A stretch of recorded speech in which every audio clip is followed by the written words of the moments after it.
Мен экинчи курсумда Оазис деген бир журналга статья жазып, ошол бир гонорар алгам, $80 экен.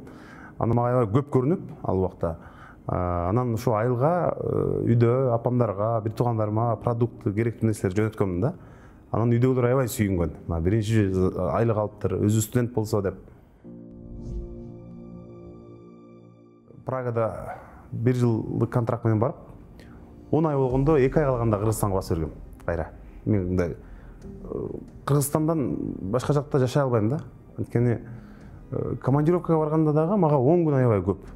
Эң көп болгондо 5 күн болсо, ошол Кыргызстанды мындай улам сагынам. Ошол убакта бир 3-4 ай жүргөндө эле маршрутка айдагандар, байкелер, даже шороз аткан эжелер деле мындай көзүмө жылуу көрүнүп келгенде ошондой болгон да.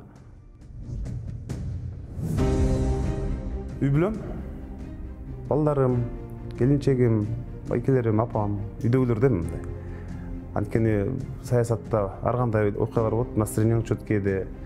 Бирок үйгө барганда унутасың да баарын.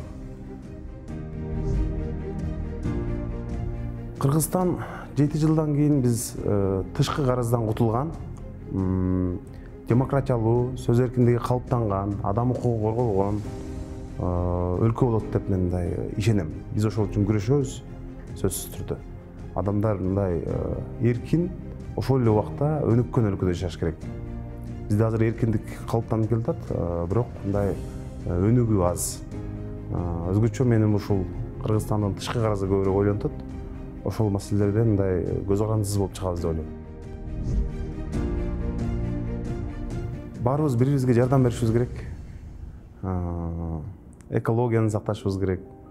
Эң негизгиси билим, бири-бирибизге жакшы мамиле, менимче ушул планетаны сактайт деп ойлойм.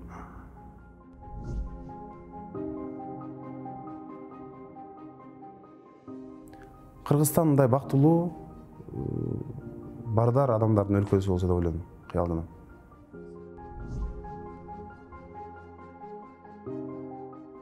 Атамекен 30 жылдан бери ушул бир принципте келаткан, туруктуу оппозициялык партия. Мен ушул Атамекен менен парламентке барсам, мындай өзүмдү мындай жакшы сезип, бир чоң команданын мүчөсү болорума да ишендим да.